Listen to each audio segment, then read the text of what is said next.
آج میری گفتگو کا عنوان ہے کہ سب سے پہلے قربانی کس نے کی، یعنی قربانی کی شروعات کب سے ہوئی۔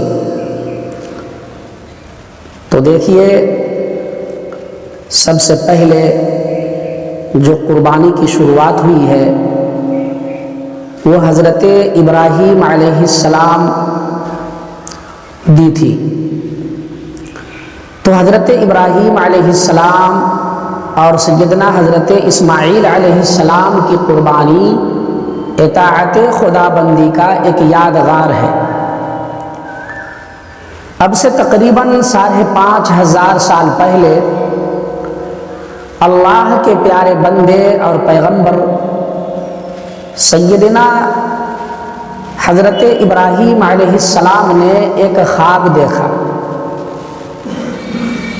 کہ میں ہاتھ میں چھری لے کر اپنے پیارے بیٹے کو ذبح کر رہا ہوں۔ مسلسل آپ کئی روز یہ خواب دیکھیں۔ خواب انبیاء کا جو خواب ہوتا ہے وہ وحی الہی کی مانند ہوتا ہے۔ چنانچہ حضرت ابراہیم علیہ السلام نے سمجھا اور پختہ یقین ہو گیا کہ یقیناً اللہ رب العزت ہمارے بیٹے کی قربانی مانگ رہے ہیں۔ تھوڑی دیر یہاں رک کر میں حضرت ابراہیم علیہ السلام کی ماضی کی طرف لے جانے کی کوشش کرتا ہوں کہ حضرت ابراہیم علیہ السلام کو اولاد نہیں ہو رہی تھی، اولاد کی تمنا لیے ہوئے بڑھاپے کی طرف قدم بڑھا دیے تھے، لیکن اللہ رب العزت کی مرضی ہوئی اور حضرت حاجرہ سے جو ایک لڑکا ہوا، حاجرہ سے جو ایک لڑکا ہوا ان کا نام اسماعیل پڑا۔ اور چونکہ حضرت ابراہیم علیہ السلام کی سب سے پہلی بیوی سارہ سلام اللہ علیہا تھی، انہیں اولاد نہیں ہوتی تھی۔ پھر حضرت ابراہیم علیہ السلام نے حضرت حاجرہ سے شادی کی، اور یہ حاجرہ کون تھی یہ کبھی دوسری گفتگو میں بتلاؤں گا۔ تو جب حضرت حاجرہ سے شادی ہوئی تو اللہ رب العزت نے بڑھاپے میں ایک اولاد کی نعمت سے نوازا اور ان کا نام حضرت اسماعیل علیہ السلام رکھا گیا۔ لیکن جب چھوٹے سے بچے حضرت اسماعیل علیہ السلام تھے تو اللہ کا حکم ہو گیا اور ان کی بیوی حضرت سارہ سلام اللہ علیہا انہوں نے بھی حضرت ابراہیم علیہ السلام سے اصرار کرنے لگی کہ آپ میری نظر سے حاجرہ کو اور ان کا لڑکا اسماعیل کو دور کر دیں، مجھ سے دور کر دیں، مجھے الجھن ہو رہا ہے، میں ان کے ساتھ نہیں رہ سکتی، انہیں دیکھ نہیں سکتی۔ اور اللہ رب العزت کا بھی یہی حکم ہوا۔ چنانچہ حضرت ابراہیم علیہ السلام نے حضرت حاجرہ کو اور اسماعیل علیہ السلام کو ساتھ لیے اور تھوڑا سا کھانے پینے کا سامان توشے کے طور پہ لیے اور چل دیے، عراق سے چل دیے وادی مکہ کی طرف، جو وہاں سے بہت دور دراز علاقے میں تھا۔ عراق سے بہت دور مکہ مکرمہ پڑتا ہے، مکہ کی وادی کی طرف چل دیے۔ جب آپ پہنچے مکہ کی وادی میں جہاں ریگستان، جنگلاتی علاقہ اور پہاڑ ہی پہاڑ نظر آتا تھا، بھیانک ماحول اور ہماتن درندے، موذی جانور اور چیر پھاڑ کر کھا لینے والا جانور، اس کا خطرہ موجود تھا۔ اس کے باوجود بھی حضرت ابراہیم علیہ السلام نے اپنی بیوی حضرت ہاجرہ کو اور اپنے بیٹے حضرت اسماعیل کو لے کر اس بیابان جنگل میں گئے، اور مکہ کی وادی میں جہاں انسانی آبادی کا نام و نشان نہیں تھا اور نہ پانی کا کوئی قطرہ تھا، وہاں آپ نے حضرت اسماعیل کو اور اپنی بیوی ہاجرہ کو اس بیابان جنگل میں چھوڑ کر واپس آ رہے تھے کہ ان کے پیچھے حضرت ہاجرہ دوڑی اور ان کے دامن پکڑ کر بولی، آپ کہاں جا رہے ہیں؟ اس جنگل میں مجھے چھوڑ کر آپ بے سہارا، بے یار و مددگار مجھے چھوڑ کر کہاں جا رہے ہیں؟ سیدنا حضرت ابراہیم علیہ السلام کچھ نہیں بولے، خاموش رہے، دل پہ پتھر رکھ کر اللہ کے حکم کو پورا کر رہے تھے اور وہ واپس ہو رہے تھے۔ کئی مرتبہ سوال کرنے کے بعد جب حضرت ابراہیم علیہ السلام کچھ بھی نہیں بولے، تب جا کر حضرت ہاجرہ بولی کہ کیا یہ اللہ رب العزت کا حکم ہے؟ تو حضرت ابراہیم علیہ السلام نے سر ہلایا ہاں میں، زبان سے کچھ نہ کہا۔ جب آپ نے ہاں میں سر ہلایا تو حضرت ہاجرہ بولی کہ پھر جب اللہ کا حکم ہے تو میرا سہارا بھی اللہ ہے، میرا نگہبان بھی اللہ ہے، مجھے کوئی کچھ بگاڑ نہیں سکتا۔ قربان جائیے اس بیوی پر، قربان جائیے اس خاتون پر کہ نڈر ہو کے بلا خوف و خطر آپ اس بیابان جنگل میں رہنے کے لیے تیار ہو گئی۔ اللہ اکبر! ہر طرف سناٹا، انسانی آبادی سے خالی، پہاڑ ہی پہاڑ، جانوروں کا خطرہ، اس میں وہ رہنے لگی۔ کچھ ہی دن تو وہاں رکی تھی کہ جو سامان حضرت ابراہیم علیہ السلام ان کو دے کر گئے تھے وہ سامان ختم ہو گیا، کھانے پینے کا، پانی بھی ختم ہو گیا اور کھانا بھی ختم ہو گیا۔ پھر حضرت ابراہیم علیہ اسماعیل علیہ السلام مارے پیاس کے بے تاب ہو گئے، پریشان ہو گئے۔ اب حضرت ہاجرہ سمجھی کہ پانی کے بغیر میرا بچہ چل بسے گا، میرا بچہ مر جائے گا، چنانچہ حضرت اسماعیل علیہ السلام کو وہی زمین پہ لٹا دی اور خود پانی کی تلاش میں صفا پہاڑ پہ چڑھی۔ وہاں دیکھی تو پانی نہیں ہے، پھر وہاں سے مروہ پہاڑ پہ گئی، کہیں پانی نظر نہیں آ رہا تھا، لیکن جب صفا پہاڑ پہ چڑھتی تو دور سے دیکھتی کہ مروہ پہاڑ کی طرف پانی نظر آ رہا ہے، حالانکہ وہ پانی نہیں بلکہ ریت ہی ریت تھا، بالو نظر آتا تھا، وہ چمک رہا تھا، تو وہ سمجھتی تھی پانی ہے، تو وہ دوڑتی تھی اور صفا اور مروہ کے درمیان جب وہ اس جگہ پہ پہنچتی تھی جہاں پہ حضرت اسماعیل علیہ السلام نظر سے اوجھل ہو جاتے تھے، تو وہاں تیز تیز دوڑتی تھی، دوڑ کے ہلکان ہو جاتی تھی، اس لیے کہ کہیں ایسا نہ ہو کہ میرے غائبانے میں کوئی جانور آ کر میرے بچے کو اٹھا کے لے جائے۔ دوڑتی رہی، 7 چکر لگائی، لیکن پانی کہیں نظر نہیں آ رہا تھا۔ ہلکان ہو گئی دوڑ کے، اور 2 قدم چلتی اور پیچھے مڑ کے اپنے بچے کو دیکھتی۔ ماں کو کتنا پیار ہوتا ہے بچے سے، لیکن پانی کہیں نظر نہیں آیا کہ، اور پانی کی تلاش میں ہی تھی کہ ایک آواز آئی، ان کو محسوس ہوا کہ کوئی آواز آ رہی ہے، وہ چوکنا ہوئی اور سمجھی کہ یہاں تو کوئی ہے ہی نہیں، تو اپنے بچے کی طرف پلٹی۔ جب وہاں پہنچتی ہے تو کیا دیکھتی ہیں کہ حضرت اسماعیل علیہ السلام کی جو ایڑی ہے اس جگہ سے پانی کا چشمہ پھوٹ رہا ہے، زمین سے پانی نکل رہا ہے۔ حضرت اسماعیل علیہ السلام کا یہ معجزہ تھا کہ انہوں نے جب ایڑی رگڑا تو اللہ نے ان کے ایڑی کی جگہ سے پاؤں رگڑا، اس پاؤں کی جگہ سے اللہ نے چشمہ جاری کر دیا پانی کا۔ اور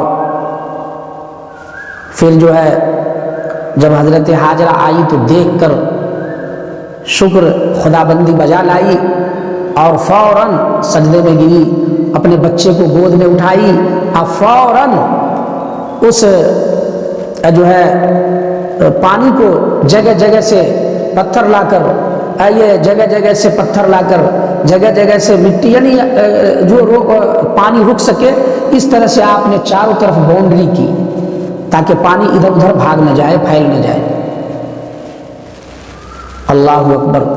اس پانی کو، اسی پانی کا نام زمزم ہے، جس پانی کو گھیر رہی تھی حضرت ہاجرہ اور اسماعیل علیہ السلام کے جو ہے ایڑی سے کے نزدیک سے، تلوے کے نزدیک سے جو چشمہ پھوٹا تھا وہ زمزم کا چشمہ تھا۔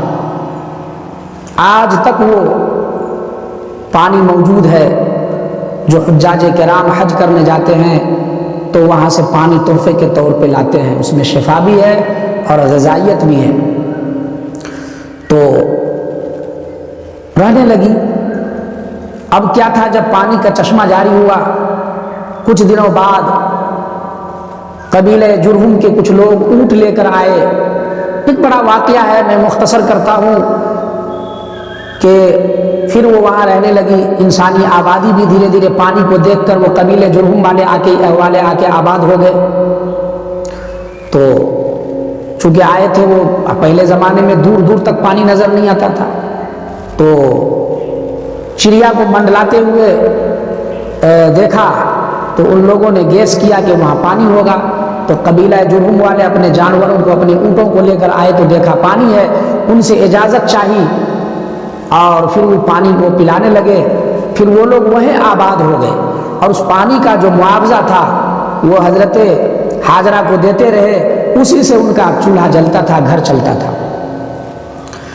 تو یہ چھوٹا سا بچہ، اللہ کا حکم ہوا کہ تم اپنے سے دور کر دو، انہوں نے دور کر دیا۔ جب ان کی عمر 7 سال کی ہوئی تو پھر حضرت ابراہیم علیہ السلام کو حکم ہوا کہ ان کی قربانی کرو۔ جو میں نے اس سے پہلے کہا کہ مسلسل خواب دیکھا آپ نے، تو خواب میں جو ہے ان کو کہا گیا کہ آپ قربانی کرو۔ تو آپ نے اپنے بیٹے سے کہا کہ بیٹا، اللہ کا حکم ہو چلا ہے کہ میں تجھے اللہ کی راہ میں قربان کر دوں، ذبح کر دوں، قربان جائیے اس بیٹا پر۔ بیٹے نے کہا ابا اگر اللہ کا حکم ہے تو آپ ضرور پورا کیجئے، انشاءاللہ تعالی آپ مجھے صبر کرنے والوں میں سے پائیں گے۔ قرآن کریم نے اس کی منظر کشی یوں کی ہے کہ فلما اسلما وتلہ للجبین، کہ جب دونوں نے خدا کے حکم کو تسلیم کر لیا، اب پھر کیا تھا؟ تو حضرت ابراہیم علیہ السلام نے اپنے بیٹے کو مینا کے وادی میں لے گئے۔ حضرت ہاجرہ سے کہا کہ یہ میرا بیٹا ہے، اس کو تو اچھا سے نہلا دھلا دو، اچھا کپڑا پہنا دو، میں انہیں دوست سے ملانے کے لیے لے جا رہا ہوں۔ یہ غلط بھی نہیں، اس لیے کہ جو انبیاء کرام ہوتے ہیں وہ اللہ کے دوست ہی ہوتے ہیں۔ تو انہوں نے کہا کہ میں دوست سے ملانے لے جا رہا ہوں۔ تو حضرت ابراہیم علیہ السلام کو جو ہے یہ حضرت اسماعیل علیہ السلام کو ان کی ماں نے اچھے سے سنوارا تیل لگایا، کپڑے پہنایا اور حضرت اسماعیل علیہ السلام کو حضرت ابراہیم علیہ السلام کے ساتھ لگا دیا۔ حضرت ابراہیم علیہ السلام خاموشی سے چھری لیے اور چل دیے۔ راستے میں جب گئے تو شیطان سب سے پہلے حضرت ابراہیم علیہ السلام کے پاس آ کر کہا کہ آپ بچے کو ناحق قتل کرنے جا رہے ہیں، محض ایک خواب کی بنا پہ، یہ بھلا اللہ کا حکم ہو سکتا ہے؟ کیوں آپ اس بچے کو قتل کر رہے ہیں؟ تو حضرت ابراہیم علیہ السلام نے انہیں پتھر مارا اور کہا بھاگو یہاں سے۔ چنانچہ وہ بھاگا۔ پھر وہ شیطان کی جب دال وہاں نہیں گلی تو حضرت اسماعیل علیہ السلام کے پاس جا کر اس نے ان کو برگرانے کی کوشش کی کہ تمہارے ابا نے تو محض ایک خواب کی بنا پہ تمہیں قتل کرنے لے جا رہا ہے، اور یہ کہہ رہے ہیں کہ اللہ کا حکم ہے۔ تو حضرت اسماعیل علیہ السلام بولے کہ اگر اللہ کا حکم ہے، میرے والد کہہ رہے ہیں تو وہ غلط نہیں کہہ رہے ہوں گے، اور اللہ کا حکم ہے تو میں ایک بار کیا ہزاروں بار اللہ کی راہ میں قربان ہو سکتا ہوں۔ چنانچہ وہاں بھی دال نہیں گلی ان کی۔ پھر وہاں سے ہاجرہ کے پاس آئے اور وہاں بھی ان کو بہکایا اور کہا کہ آپ کے جو شوہر ہیں حضرت ابراہیم علیہ السلام محض ایک خواب کی بنا پہ آپ کے اکلوتے اور پیارے بیٹے کو ذبح کرنے کے لیے لے جا رہے ہیں، ابھی راستے میں ہیں، آپ جلدی جائیے، ان کو روکیے، بھلا یہ اللہ کا حکم ہو سکتا ہے؟ وہ کہہ رہے ہیں اللہ کا حکم ہے۔ چنانچہ حضرت ہاجرہ بھی بولی کہ اگر میرے شوہر یہ کہہ رہے ہیں کہ یہ اللہ کا حکم ہے اور میرے بیٹے کو ذبح کرنے کے لیے اللہ کی راہ میں لے گئے ہیں تو اے شیطان سنو، ایک کیا اگر ہزاروں مجھے بیٹے ہوتے تو میں اپنے بیٹے کو اللہ کے راستے میں قربان کر دیتا، میرا شوہر غلط نہیں کرے گا، مجھے ان پر یقین ہے۔ وہ شیطان بھاگا۔ جہاں جہاں شیطان نے بہکایا تھا وہاں آج ایک پیلر کی شکل میں بنا دیا گیا ہے، اور آج بھی حاجی جا کر وہاں شیطان کو کنکریاں مارتے ہیں، اسی پیلر کو، اسی کھمبا کو۔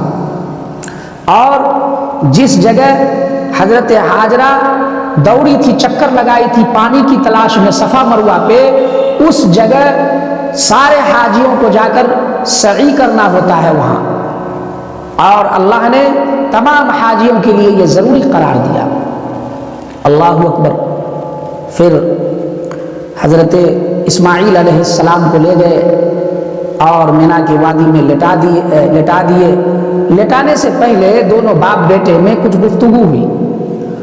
بیٹے نے باپ سے کہا ابا آپ مجھے جو ذبح کرنے کے لیے لائے ہیں تو چند باتیں میری یاد رکھیے، آپ چھری کو تیز کر لیجئے، دوسری بات یہ کہ آپ مجھے جو ہے وہ چت نہیں لٹائیں گے، حلق پہ چھری نہیں چلائیں گے، بلکہ آپ مجھے پٹ لٹا دیں گے اور گردن پہ چھری چلائیں گے۔ کیوں؟ اگر آپ میرے حلقوم پہ چھری چلائیں گے، آپ مجھے چہرے کو دیکھیں گے، چت لٹا کر میرے چہرے پہ جب آپ کی نظر پڑے گی تو ہو سکتا ہے میری محبت میں آ کر آپ یہ کام نہ کریں، آپ کا ہاتھ رک جائے، اس لیے میرے ابو مجھے آپ ایسا کریں گے کہ آپ مجھے چت نہیں بلکہ پٹ لٹائیں گے اور آپ اپنی آنکھوں میں پٹی باندھ لیں گے تاکہ میری محبت میں ایسا نہ ہو کہ آپ کا ہاتھ رک جائے۔ اور میرے ابو آپ ایسا بھی کریں کہ میرے ہاتھ پاؤں کو بھی باندھ دیں تاکہ آپ کو کوئی پریشانی نہ ہو۔ یہ چند باتیں انہوں نے کہا اور کہا کہ میری امی کو میری طرف سے سلام بھی کہہ دیجئے گا اور آپ جلدی کیجئے، اللہ کے حکم کو پورا کیجئے۔ اللہ اکبر۔ اس وقت زمین تھر تھرا رہی تھی، آسمان بھی تھر تھرا رہا تھا، اور عرش الہی جو اللہ کا عرش ہے وہ بھی کانپ رہا تھا۔ دنیا یہ منظر دیکھ رہی تھی کہ آج ایک باپ جو نبی ہے برگزیدہ وہ اپنے ہونے والے اپنے بیٹا جو نبی ہیں ان کو ذبح کر رہے ہیں اللہ کی راہ میں. پھر ان کو ایسا ہی کیا کہ پٹ لٹایا اور اپنی آنکھوں میں پٹی باندھی اور ذبح کرنے کے لیے چھری کو کس کے جو ہے ان کے گردن پہ جو ہے وہ چلا دیے. جب چلا دیے تو پھر کیا تھا، پھر چھری چلانے کے وقت فوراً اللہ رب العزت نے چھری کو حکم دیا کہ تو اپنا کام بھول جاؤ، خبردار میرے اسماعیل کا ایک بال بھی نہ کٹے. اور حضرت جبرائیل کو حکم ہوا کہ جنت سے ایک مینڈھا لے جاؤ اور میرے اسماعیل کی جگہ، اللہ کہہ رہے ہیں کہ میرے اسماعیل کی جگہ اس کو لٹا دو، اور تاکہ وہ جانور ذبح ہو جائے اور میرا اسماعیل بچ جائے. اللہ اکبر. اللہ رب العزت کو یہ قربانی اتنی پسند آئی کہ قیامت تک کے آنے والے تمام صاحب نصاب مسلمان بالغ مرد عورتوں پر واجب قرار دیا. اللہ اکبر. حضرت ابراہیم علیہ السلام جب وہ جانور ذبح ہوا تو دیکھے ارے یہ کیا ہو گیا، یہ تو جانور ہے. اور نظر جب دیکھے دوڑائے تو دیکھا میرا اسماعیل تو دور ہٹ کے جو ہے وہ مسکرا رہا ہے. تو یہ مختصر سا حضرت اسماعیل علیہ السلام کی قربانی کا واقعہ تھا جو حضرت ابراہیم علیہ السلام نے اپنے بیٹے اسماعیل کو اللہ کی راہ میں قربان کیا تھا. قربان کرنے کے لیے گئے تھے، لیکن جب وہ جانور کی قربانی ہو گئی تو اللہ رب العزت کی بارگاہ میں وہ گڑگڑانے لگے، سجدے میں چلے گئے. کہا اللہ کہیں ایسا تو نہیں کہ آپ میری قربانی کو قبول نہیں فرمائے، کہیں ایسا تو نہیں کہ آپ مجھ سے ناراض ہو گئے اور میرے بیٹے کی قربانی کو آپ نے پسند نہیں کیا. اللہ رب العزت کی ندا آئی، ان کی آواز آئی، اللہ نے ان پر وحی نازل کیا کہ ابراہیم میں تیری قربانی سے خوش ہوں. اللہ اکبر. آج ہم سب غور کریں، سوچیں کہ ہم صاحب نصاب ہوتے ہوئے فقط ایک جانور کی قربانی کرنے میں ہچکچاتے ہیں اور سوچتے ہیں کہ پیسے خرچ ہو جائیں گے. بہت سارے لوگ صاحب نصاب ہوتے ہوئے بھی وہ قربانی نہیں کرتے.